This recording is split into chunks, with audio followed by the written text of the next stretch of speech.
பார்த்திங்கன்னா நம்ம change of கேரக்டரை பற்றி சொல்லிப்போம். ஸோ ஒரு கன்ஃபர்மேஷன் சேஞ்ச் ஆஃப் கேரக்டர்னால் எப்படி இருக்கணும், அண்ட் இதுக்கு நான் கன்ஃபர்மேஷன் சேஞ்ச் ஆஃப் கேரக்டர்னால் எப்படி இருக்குங்கிற ஒரு வீடியோ நம்ம போட்டிருப்போம். ஸோ நீங்கள் அதை பார்த்தீங்கன்னா அடுத்த லெவல். அது நம்ம அந்த டாபிக்ஸ்க்கு அப்புறம் நம்ம அடுத்த ஸ்டெப்ஸ் வந்து இம்பேலன்ஸ். ஸோ இந்த இம்பேலன்ஸை நம்ம எந்த அளவுக்கு நம்ம க்ரூஷியலாக ஹேண்டில் பண்ணுறது. ரொம்ப சிம்பிளான இது ஒரு விஷயம் தான், ரொம்ப காம்ப்ளிகேட்லாம் இல்லவே இல்லை.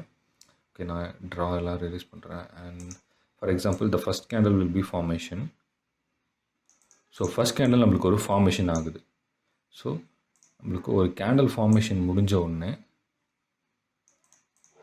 செகண்ட் கேண்டில் ஃபார்மேஷன் ஆகுது இங்கே நம்மளுக்கு. ஸோ ஒரு புல் ட்ரெண்டாக நம்மளுக்கு வந்து ட்ரெண்ட் வந்து கண்டினியூட்டி ஆகுது. And third candle it went to again இதோடைய கண்டினியூட்டி நடக்குது.